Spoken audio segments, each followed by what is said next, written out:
Madame Léota, vous êtes là ? Oui, entre, petit. Bonjour, voilà, je viens pour voir car j'ai plusieurs... Je te pose des questions sur ton futur. Comment le savez-vous ? Car je vois dans le futur. Par exemple, je vois que ce soir, tu mangeras des pâtes bolognaises. En effet, la sauce est prête. Bien. Quelles sont tes questions ? Oui, voilà, en fait, je vais faire des stats sur Twitter et je voulais savoir à quoi ressembleront les futurs parcs Disney. Esprit de la lumière, entendez cette question. Que votre réponse éclaire ce jeune homme sans ambition. Ah ouais. J'ai la réponse. Ah, et du coup, tiens, Walt Disney World, ça ressemblera à quoi par exemple ? Epic Universe. Ok, et à Shanghai Disneyland ? Epic Universe. Et à Disneyland Paris ? Six Flags Belgium. Non, je rigole. Epic Universe. Mais c'est tout ? C'est sera juste du repompage d'Epic Universe ? Oui. Ça fera 45 € s'il te plaît. Par carte, je prends pas la visa, désolé. When the crypt doors creak and the tombstones quake, Spooks come out for a swing and wake happy haunts materialize, and begin to vocalize. Grim ghosts come out to socialize. Now don't close your eyes and don't try to hide. For a silly spook, they sit by your side. Shrouded in a dark disguise. They pretend to terrorize. Grim ghosts come out to socialize. Bonjour à toutes et à tous, bienvenue dans ce nouvel épisode de Capsule Ultros. Aujourd'hui, on va parler, comme vous l'avez vu dans le titre, d'Epic Universe. On va parler du parc en tant que tel et l'impact qu'il aura probablement sur les futurs parcs de grosses compagnies. On parlera de Disney, on parlera de Warner, etc. Donc un épisode, on revient à certains épisodes où on discute plus, où c'est pas vraiment une histoire que je vous raconte, donc ça change un petit peu de d'habitude. Et puis c'est un peu plus chill aussi pour ne pas toujours faire des gros épisodes montés, comme ça me permet aussi d'en sortir un peu plus souvent. Je l'avais annoncé sur Twitter, mais du coup Capsule Ultros passe à un format bimensuel. À part au mois d'octobre, il y en avait 3 parce qu'il y a le podcast des 3 ans d'Ultros qui est sorti le 1er octobre, mais ça aurait dû être le podcast de fin septembre, bref. Voilà, mais à partir du mois de novembre, ça sera bimensuel, il y en aura donc 2 et le prochain, ce sera le retour d'une histoire, donc plus traditionnelle, plus classique comme on le faisait cet été-ci, donc j'espère que ça vous plaira. Et puis évidemment, Capsule Ultros, c'est un podcast du Label et la Bête qui propose plein d'autres contenus trop cool, notamment du live sur Twitch de temps en temps, même toutes les semaines, et le mercredi, jeudi ou mardi, ça dépend des fois, pour le Label l'apéro, on traite de l'actu parc, et le vendredi avec Skara qui nous fait ses règles d'y penser. Il y a d'autres podcasts, notamment Il était un plus qui a rejoint le Label il y a pas longtemps, donc voilà, n'hésitez pas à aller jeter un coup d'œil à tout ça. Il y a vraiment beaucoup de choses et vous y trouverez forcément votre compte. Et je tiens évidemment à remercier aussi les Patreon pour nous soutenir grandement. Et pour les remercier en bonne et due forme, évidemment, je vais les remercier un par un. Merci Marie, merci Greg, merci Pierre, merci Goudkar, merci Samuel, merci Antina, merci Nicosine, merci Wakoun, merci Antoine, merci Angèle, merci Maxence, merci Mickaël, merci Lakaeli, merci Mr. One Max, merci Gérel et merci Antonum. Merci les gars, vous êtes les goats de cette terre. Et si vous voulez rejoindre le Patreon, eh bien vous pouvez à partir de 1€ par mois, c'est toujours ça de prix. Voilà, et un grand merci à ceux qui le feront. Bref, on va commencer sans plus tarder à parler d'Epic Universe.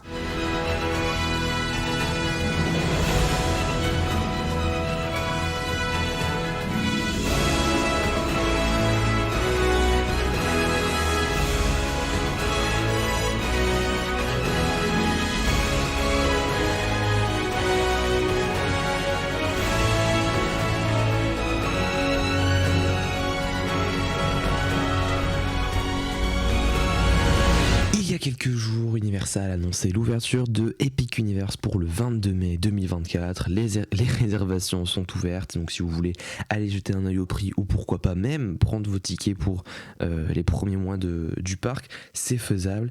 Il y a beaucoup de choses à dire sur le contenu du parc. On va commencer par ça pour peut-être resituer un petit peu le contexte. C'est vrai que j'en ai parlé plus d'une fois d'Epic Universe, mais on n'a pas fait de podcast dédié, on n'a pas parlé du parc en tant que tel.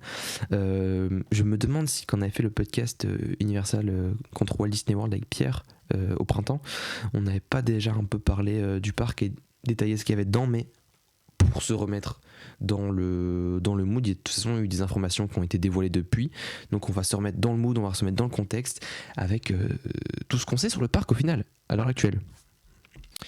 Alors déjà, ça va être un parc qui va être articulé autour d'un land qui s'appelle Celestial Park, qui en gros aura une vibe pas rétro-futuriste, mais une sorte de solar punk mélangé à de l'astrologie, astronomie, donc un truc vraiment très joli. Ce sera très verdoyant avec beaucoup de points d'eau, donc une sorte de zone avec plusieurs sous-zones entre guillemets, l'entrée du parc où il y aura une grande statue, j'ai envie de dire, qui représentera tous les autres landes. T'auras également un carrousel magnifique sur l'astrologie, je pense, si je me trompe pas.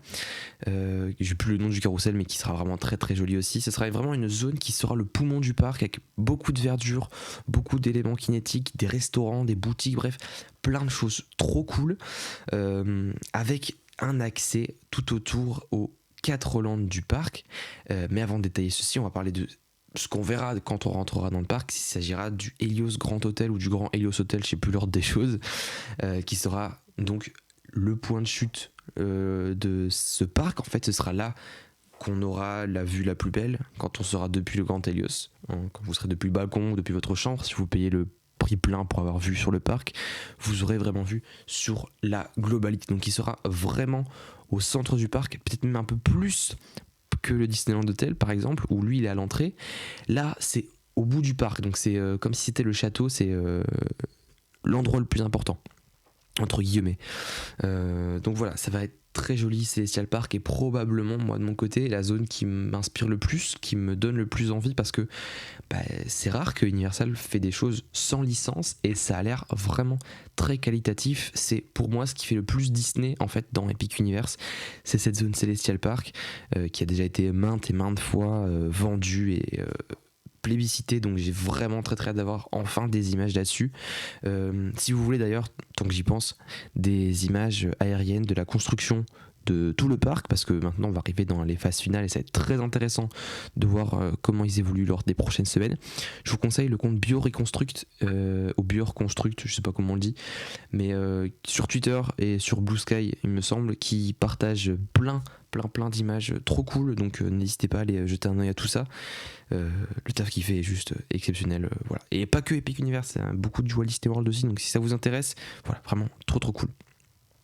Mais oui, donc Celestial Park qui est le cœur de ce parc, et qui est donc le hub, puisqu'on peut parler de ce terme, qui va être réemployé plus tard dans le podcast, vous allez voir, et donc autour duquel vont s'articuler 4 zones. La première, en partant dans le sens des aiguilles d'une montre, ce sera la zone Mario, donc Nintendo entre guillemets, mais pour l'instant c'est juste du Mario, de l'univers de Mario, qui est une copie en fait des attractions qu'il y a au Japon. C'est pas une copie de la zone californienne, parce que la zone californienne n'a que Mario Kart. Au Japon, il y aura Mario Kart et l'attraction Yoshi qui vont également arriver à Epic Universe. Il s'agira de la plus grande zone Nintendo des 3, parce que celle de Californie est petite parce qu'il n'y a pas la place. Au Japon, on va dire que c'est à peu près pareil. Là, ils ont vraiment eu la place pour agrandir la zone. Ce sera pas aussi étouffant que dans les autres. Ce sera une petite zone quand même, mais ça sera en tout cas plus respirable, avec des allées plus larges et pensé pour un plus grand flux de visiteurs. Donc ça c'est très cool, c'est une très bonne chose qu'ils aient adapté le land et pas juste un simple copier-coller. En plus de ces 2 attractions, il n'y a pas grand chose à dire, parce que si ça vous intéresse, il y a déjà les on-ride sur YouTube, donc en soi c'est pas si intéressant que ça à suivre. Par contre, ce qui est un peu plus intéressant, c'est que cette zone Nintendo World comportera une 2e sous-zone Donkey Kong, qui est censée arriver cette année au Japon, à Universal au Japon, mais de ce qui se murmure, en fait il y aurait quelques problèmes et donc ça n'ouvrirait pas cette année-ci. Ça parlait d'une ouverture fin d'année et on approche dangereusement de la fin de l'année, donc je pense que ce sera plus pour début 2025 pour le Japon, et donc au final peut-être quasiment en même temps que Epic Universe, hein, peut-être à quelques semaines d'intervalle, donc faudra suivre ça du côté du Japon. Mais en gros, cette zone Donkey Kong, inspirée de Donkey Kong Country, hein, pour le coup, dont j'avais déjà parlé dans le podcast Nintendo, qui commence à dater un petit peu maintenant, au début de l'année, ce sera un coaster en fait trompe-l'œil, j'ai envie de dire, où on montera dans des sortes de wagons de mine, et en fait le rail sur lequel on sera posé sera un faux rail puisque le rail sera dissimulé en dessous, ce qui nous donnera l'impression de faire des bonds en fait, puisque le faux rail aura des coupures et donc comme si on sautait du rail et qu'on était littéralement dans le vide. Ça va être vraiment trop cool, ça, j'ai hâte de voir. Ma petite inquiétude par rapport à tout ça, c'est qu'en fait, de ce qui se dit, en fait, l'attraction va être très cool de loin, en fait, quand on verra l'attraction, quand on verra les wagons sauter au-dessus, ça va être très cool. Mais dans l'attraction, j'ai peur que dans les faits, ça soit juste une bosse, en fait, et qu'on ressente pas vraiment le jump. Ma petite inquiétude à ce niveau-là, donc, mais on verra bien. La zone a l'air très cool aussi, plutôt verdoyante, inspirée des temples aztèques, pour ceux qui peuvent se situer dans l'univers de Donkey Kong. Ça m'a fait beaucoup penser aussi au moment dans le film Mario, qui est sorti il y a 1 an, je pense, quand on voit le royaume Donkey Kong, etc. Ça m'a fait beaucoup penser à ça, donc voilà. Pour l'inspiration, encore une fois, vraiment très léché et j'ai hâte de voir ça. La zone Nintendo qui est peut-être celle qui est le moins attendue parce que c'est un copier-coller de ce qui existe déjà, même si c'est pas vraiment un copier-coller, on s'entend. Pour ça que j'ai commencé par celle-ci. On va avancer donc dans le sens des aiguilles d'une montre à nouveau, en arrivant peut-être dans celle au contraire qui est la plus attendue, Dark Universe, qui est très spéciale pour le coup, puisqu'elle en fait, elle exempte un peu le fait de un land d'une licence, puisqu'en fait c'est un regroupement de licences, même si du coup est-ce que les monstres d'Universal c'est pas vraiment une seule licence à part entière. Voilà, c'est compliqué de caractériser ça, un land à licence au singulier. Moi j'y mettrais plus un pluriel parce qu'en fait t'as plein d'histoires de monstres cultes. T'as du Dracula, t'as de la momie, t'as du loup-garou, tu auras du Frankenstein, du monstre de Frankenstein, donc ça va être vraiment très intéressant, une vibe incroyable. C'est comme si c'était un land entier, Haunted Mansion en gros, c'est des bâtiments biscornus, dark, etc., sombres, des allées sombres. Ça me fait un peu penser au chemin de travers, pas chemin de travers, mais j'ai plus le nom. Allée des embrumes dans Harry Potter, c'est ça. Ça me fait penser à ça plus ou moins, donc des petites rues, des trucs assez sombres pour le coup, et ça a l'air juste beaucoup trop bien. Il y aura une attraction, un coaster familial. Il me semble que c'est un spinning coaster, mais je suis plus tout à fait sûr. Sur le thème du loup-garou, ça aussi, hâte de voir ça. Curse of the Werewolf, pour être précis, avec plusieurs studios animatroniques, plusieurs animations, des trucs vraiment chiadés quoi. Et la grosse attraction de la zone, ça sera une attraction, un dark ride, le plus ambitieux, un des plus ambitieux qu'ils aient jamais fait, avec beaucoup d'effets visuels, peu d'écran. C'est eux qui l'ont vendu comme ça parce que c'est souvent un reproche qu'on fait aux attractions d'Universal. Peu d'écran et beaucoup d'effets physiques, ce qui est vendu comme l'attraction, la dark ride le plus effrayant d'Universal, où on a eu la confirmation qu'il allait y avoir même des jumpscares dans la file d'attente. Donc pour ceux qui ne savent pas ce que sont des jumpscares, c'est en gros quand vous avez peur que vous sursautez quand un élément que vous ne voyez pas apparaît soudainement dans votre champ de vision. En gros, que ce soit un bruit, que ce soit une personne, que ce soit une animation, bref, ça peut être vraiment trop cool. C'est l'attraction que j'attends le plus dans Epic Universe, de voir à quoi ça va rendre, parce qu'ils le vendent vraiment énormément cette attraction, donc hâte de voir ça. Je pense que ça s'appellera Monster Unchained, si je me trompe pas. Donc dans Dark Universe, la zone dédiée aux monstres d'Universal, il y a également des restaurants et des boutiques évidemment, dont un restaurant... alors je sais plus exactement c'est quel film, vous me pardonnerez, mais c'est un moulin qui prend feu, qui prendra feu de temps en temps, donc c'est un moulin qui tourne et dont les pales prendront feu de temps à autre. Ça va être vraiment trop stylé ça, si ça fonctionne et si la promesse est tenue, puisque sur les concept art, si c'est vraiment comme sur les concept art, ça va être un vrai banger dans le fond du land. Tu vas d'un coup avoir des flammes qui vont surgir, l'ambiance doit être oufissime. À Halloween, il n'y a rien de prévu en tout cas au niveau de... Il n'y a pas de Horror Nights de prévu à Epic Universe, mais à Halloween, l'ambiance qu'il va y avoir dans ce land, ça va être juste incroyable. J'espère qu'ils vont développer ça parce que il y a tellement de potentiel avec Dark Universe. On continue donc notre balade au niveau des lands, en arrivant donc à Harry Potter. Alors le nom de la zone est incroyablement trop longue. Il me semble que c'est Ministry of Magic, je sais plus quoi, bref, voilà, c'est très compliqué à retenir le nom, mais en gros, ça sera la zone de Paris, en fait, qu'on voit dans les Animaux Fantastiques 2, donc dans les années 1930, 1920, le Paris des magiciens, etc. Avec, voilà. Ça a l'air, encore une fois, incroyable. ils ont de l'expérience avec les zones Harry Potter, ça sera la 3e déjà différente en Floride à Universal. Et ce sera à nouveau une sorte de chemin de traverse avec des allées plutôt étroites, avec beaucoup de trucs, des bâtiments très hauts, bref, une immersion à 360 degrés, et même encore plus parce que quand tu lèveras la tête, ce sera aussi immersif. Si tu baisses la tête aussi, je suppose qu'il y aura des très beaux pavés, mais c'est pas la question ici. Donc dans la zone, il n'y aura qu'une seule attraction pour le coup, mais quelle attraction! C'est, je pense, l'attraction la plus ambitieuse de tout le parc.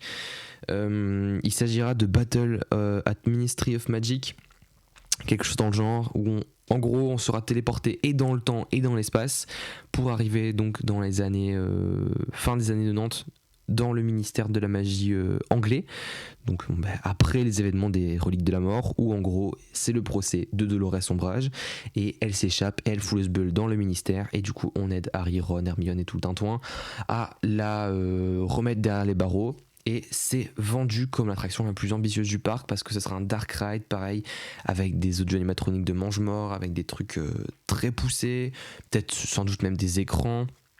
L'actrice qui fait Dolores Umbridge, qui interprète Dolores Umbridge, reviendra, mais je n'ai plus son nom. Il me semble que c'est Imelda Stanton, mais j'ai pas envie de dire de bêtises.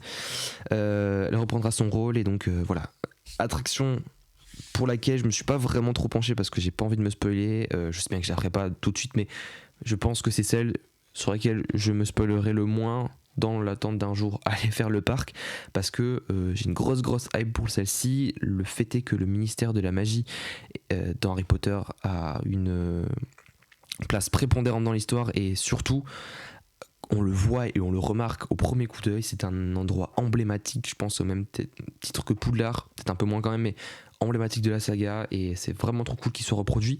On a vu des concept art de la file d'attente où on se promènera dans le ministère, dans la grande salle avec la fontaine, on ira dans les couloirs, voir les comment on appelle ça encore, l'endroit pour se changer, les cabines de change, où voilà où on aura les vêtements des personnages, bref, un truc vraiment maboule, peut-être la file d'attente la plus poussée encore une fois du parc. L'attraction va vraiment être ouf. Je sais bien que j'utilise beaucoup de superlatifs, mais franchement faites-moi confiance, s'ils ne demandent pas, ça va être vraiment génial.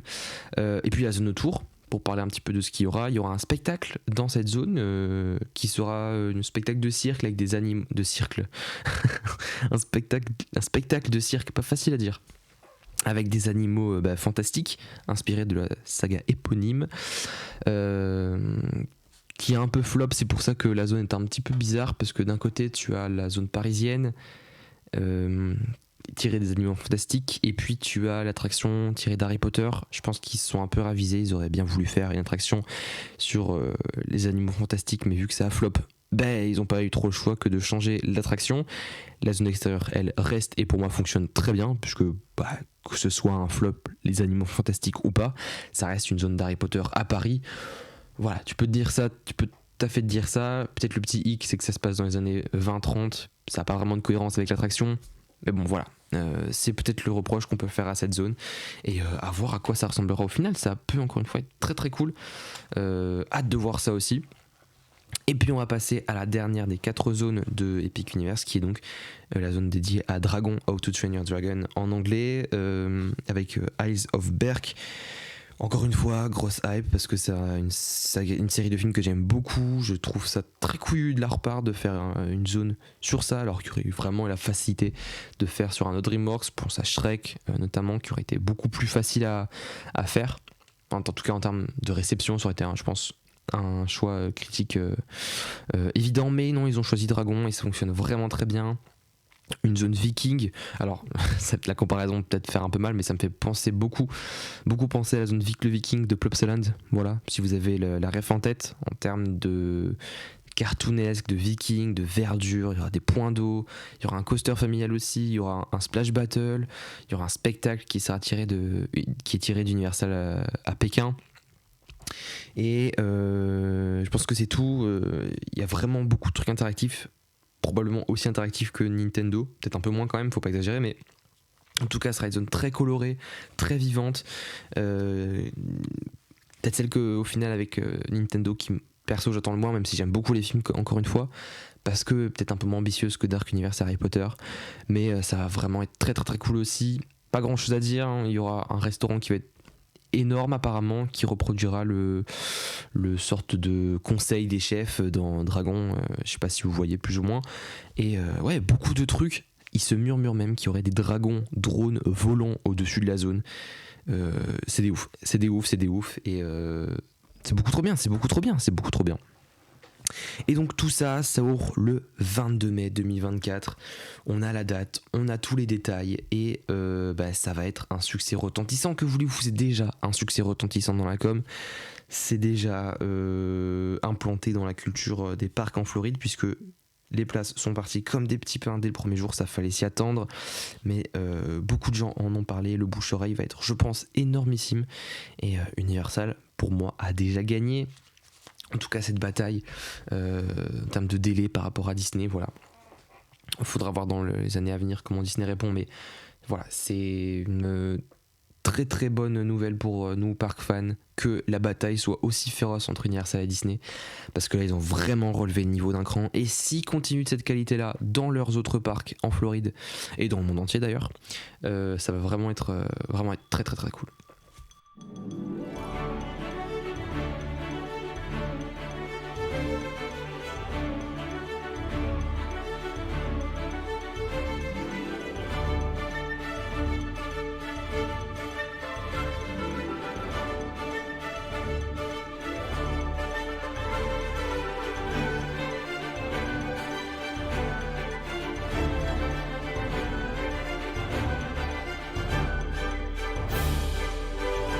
Voilà donc pour la remise en contexte assez longue, quand même 20 minutes, un quart d'heure où j'ai parlé de Epic Universe en tant que ce qu'il était. Maintenant on va rentrer dans une partie un peu plus Imagineering, où on va réfléchir en fait à ce qu'il représente en tant que tel, parce que je pense que Epic Universe va un peu tout chambouler dans la manière de concevoir des parcs, et si ça ne l'a pas déjà été, et si ce n'est pas déjà le cas, parce que on remarque que ce modèle dont j'ai pas mal insisté sur le fait que c'était un hub avec 4 zones autour, un hub avec un thème plutôt neutre, même si c'est plutôt bien foutu, le thème n'entre pas en concurrence avec les autres, et au final, je pense très honnêtement que ça sera le modèle de tous les futurs parcs à licence qui arriveront dans les prochaines années.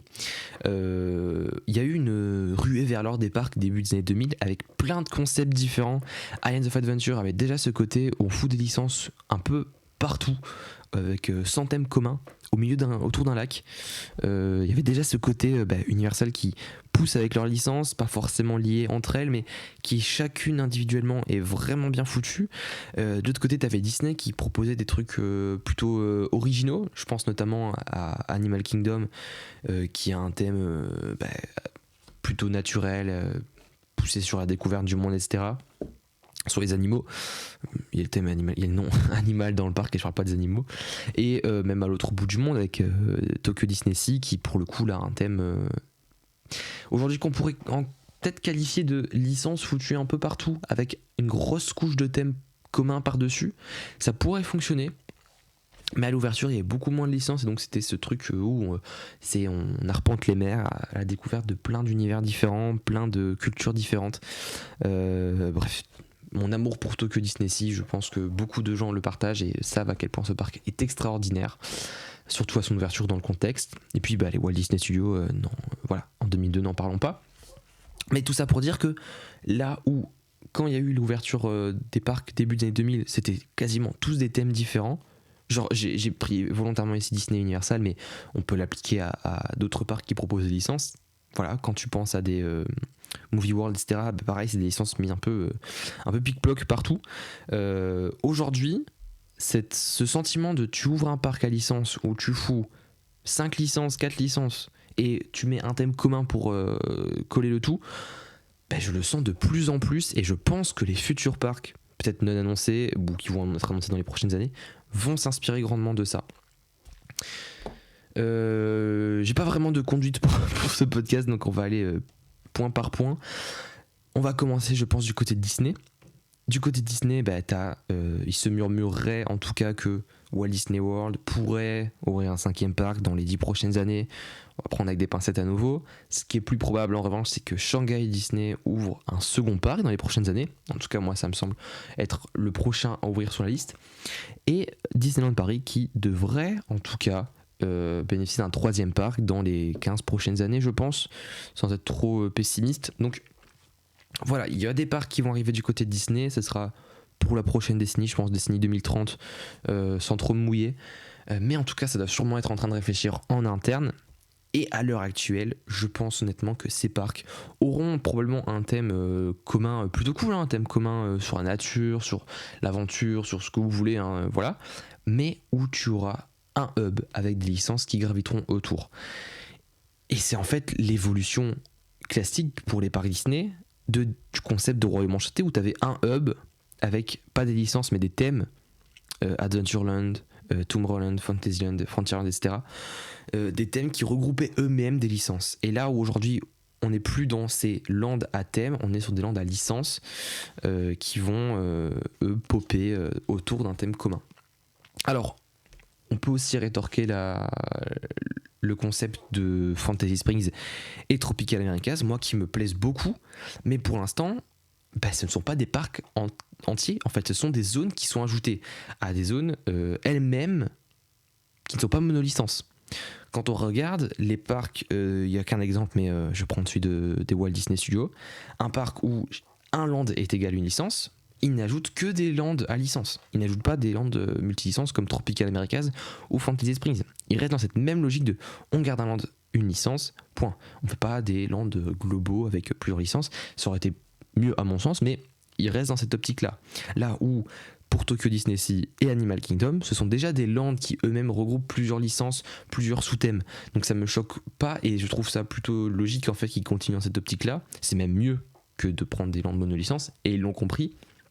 Donc, pour l'instant, je resterai mesuré avec ces concepts à plusieurs licences. Je sais pas, du coup, Magic Kingdom, ils avaient parlé de faire un truc multi-licence avec Coco, Encanto, tout ça, mais ça a l'air d'être abandonné pour le coup, parce que tu auras Cars et les vilains. Les vilains, on peut considérer ça comme du multi-licence, c'est vrai, mais pareil, on considère ça comme du multi-licence, mais ça vient se greffer du coup à un parc qui a déjà plusieurs lands avec plusieurs sous-thèmes. Bref, je pense que vous avez compris la réflexion. On parle aujourd'hui de nouveaux parcs, on parle aujourd'hui de parcs qui n'ont même pas encore été annoncés ou qui sont même pas encore en réflexion, donc c'est vraiment de l'anticipation pure et dure. Et ce concept donc de Epic Universe, pour moi, je le redis, va donc définir ce futur des parcs à licence et est déjà en train de le définir. Je pense surtout à Disney Adventure World en fait. Je pense surtout à Disney Adventure World qui est le premier parc Disney à appliquer le modèle Epic Universe. C'était facile à le faire pour le coup, t'avais juste à rajouter un hub et rajouter des lands autour. Mais on voit que c'est un hub avec un thème central qui est vite fait l'aventure, même si je suis pas tout à fait d'accord. Le thème, ce serait plutôt un thème... franchement j'ai du mal, art déco, compliqué à définir le thème de Adventure Bay, Adventure Way, mi-hollywoodien, bref, compliqué à définir, mais du coup t'as un hub global avec des lands qui gravitent autour, Frozen, Le Roi Lion, Avengers, Pixar, Toy Story, voilà. Donc c'est pour moi le premier parc Disney qui se dirige vers cette optique de un hub, plein de licences qui gravitent autour. Il faudra voir dans le futur si par exemple Shanghai, encore une fois, reprend ce modèle. Pour moi, c'est en tout cas ce qui devrait être fait. Shanghai Disneyland est déjà en fait un parc qui, sous couvert de land, Fantasyland, Tomorrowland, etc.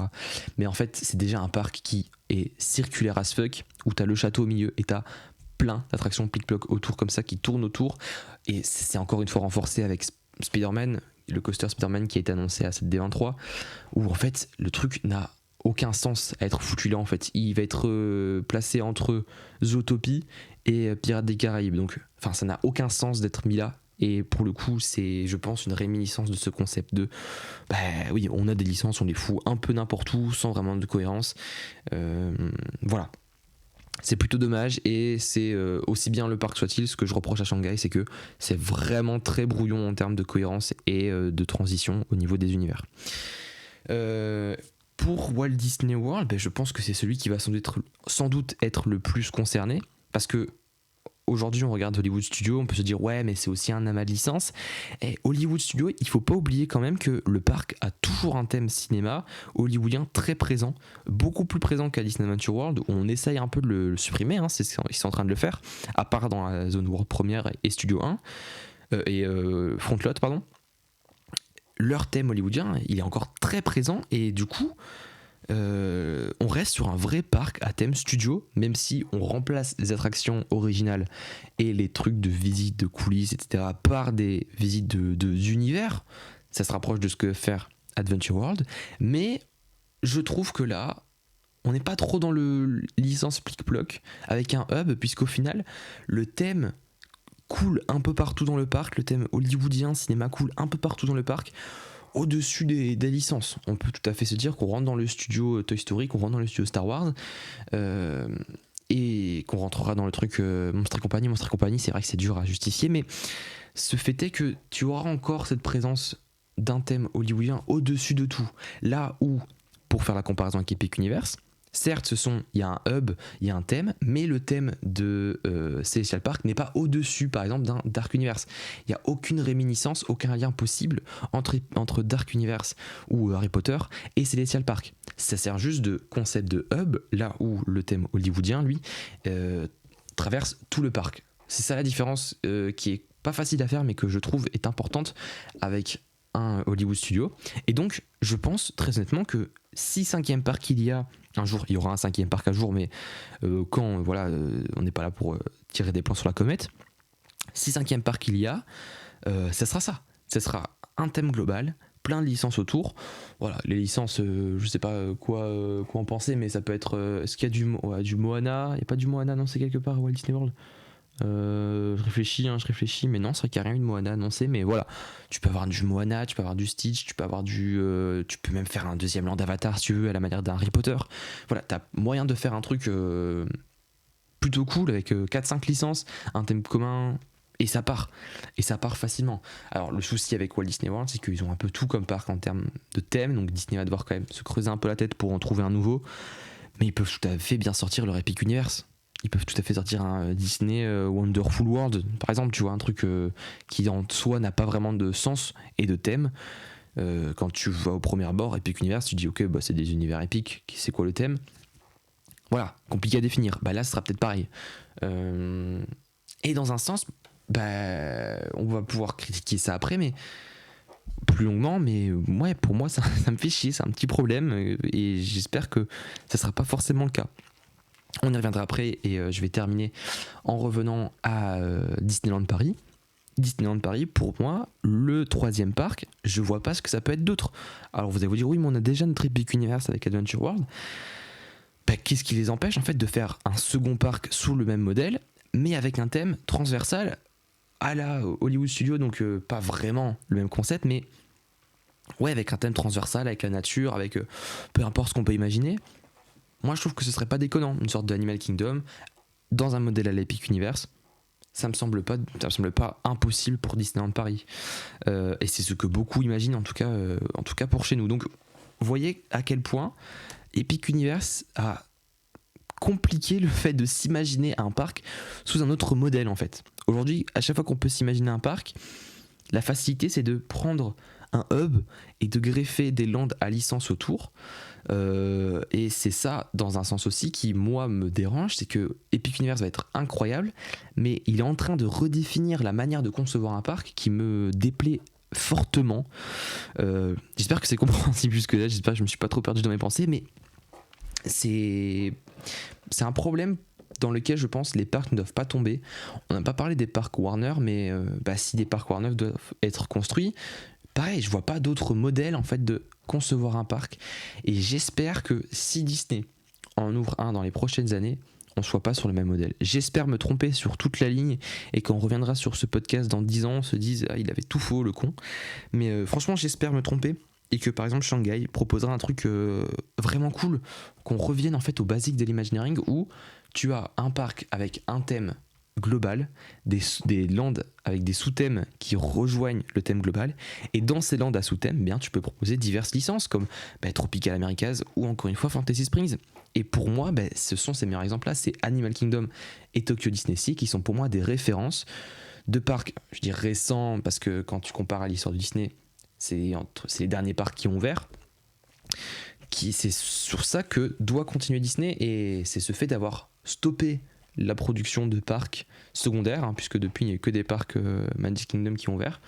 C'est le fait d'avoir attendu 20 ans, plus de 20 ans, 30 ans entre ces parcs-là et les prochains parcs secondaires qui ouvriront, qui font que on n'aura plus du tout la même manière de concevoir les parcs, et c'est vraiment dommage, et c'est pour moi de revenir à ce type de conception et cette manière de créer un concept.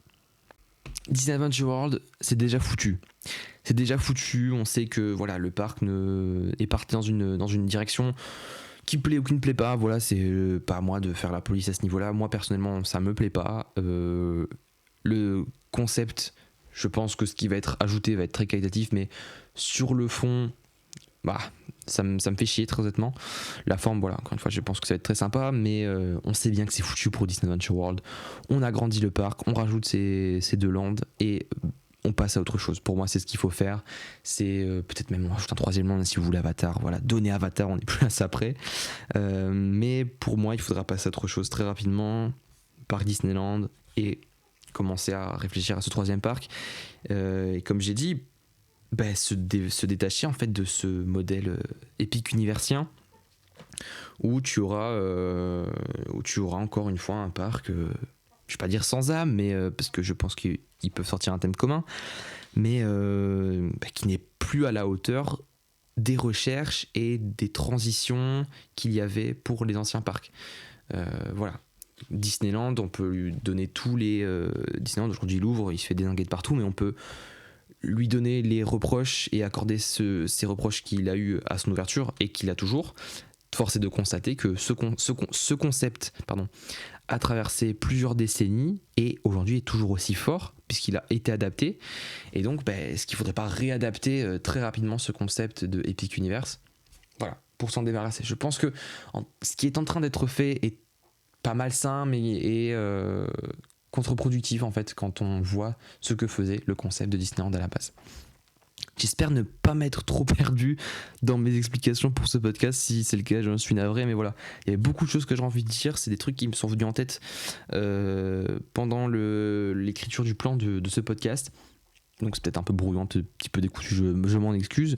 Mais ouais, avec l'annonce de Epic Universe, j'ai pris un peu de recul et j'ai fait waouh, ok, on va se poser, on va réfléchir 2 minutes. Le parc va être très cool, mais j'ai peur de ce qu'il va impliquer pour le futur des parcs à licence, des parcs à thème. Faudra voir, il y a de l'espoir, il y a de quoi être réjoui quand on voit les projets qui ont été annoncés à la D23. Moi, j'ai espoir en l'avenir, peut-être pour les parcs Disney et autres parcs. C'est vrai qu'on a beaucoup parlé de Disney versus Universal encore une fois, mais des parcs à licence, c'est compliqué de ne pas évoquer que eux. T'as Warner qui essaie de percer tout doucement, mais c'est encore compliqué. Voilà, j'ai compliqué de trouver un équivalent à tout ça, mais ça peut s'appliquer à toutes les autres compagnies qui veulent construire leur propre parc à licence. Voilà. Je pense avoir fait à peu près le tour de la question. Encore une fois, ce genre d'épisode, c'est très participatif. Donc, si vous avez quelque chose à ajouter par rapport à ce que j'ai dit ici, n'hésitez pas à le faire en commentaire. Tiens, ça pourrait être cool d'essayer de les lire au prochain épisode. Pour une fois, il faut que je m'en souvienne. Prochain épisode où on discutera comme ça, parce que dans les épisodes d'histoire, c'est compliqué avec l'ambiance. Mais voilà, n'hésitez pas à commenter, ça serait plutôt cool de continuer à échanger là-dessus. Et puis voilà, je pense que tout est dit. Merci d'avoir écouté ce podcast. N'hésitez pas à aller jeter un œil aux précédents épisodes qui sont plutôt cool, notamment l'épisode sur Epcot pour l'anniversaire de Trousse, qui est mon épisode préféré en tout cas. Et puis le podcast Halloween qui est sorti la semaine dernière. Est-ce que j'aurais dû inverser les calendriers de sortie pour que ce Halloween sorte cette semaine-ci et cet épisode sorte un peu avant? Oui, sans doute, j'aurais dû faire ça, mais voilà, au moins l'épisode Halloween était déjà sorti pour vous mettre dans l'ambiance, comme ça grâce à moi vous êtes dans le mood Halloween. Bon Halloween à tous, Passez une excellente journée, soirée, après-midi, matinée, peu importe quand est-ce que vous écoutez ce podcast. D'ici là, portez-vous bien. Salut.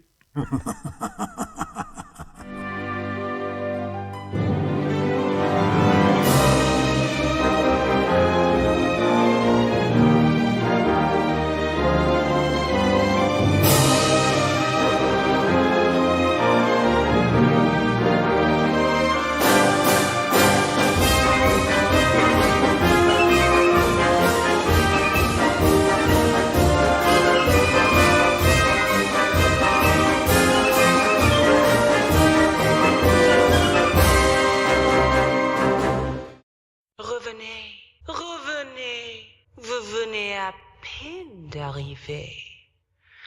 Hurry back,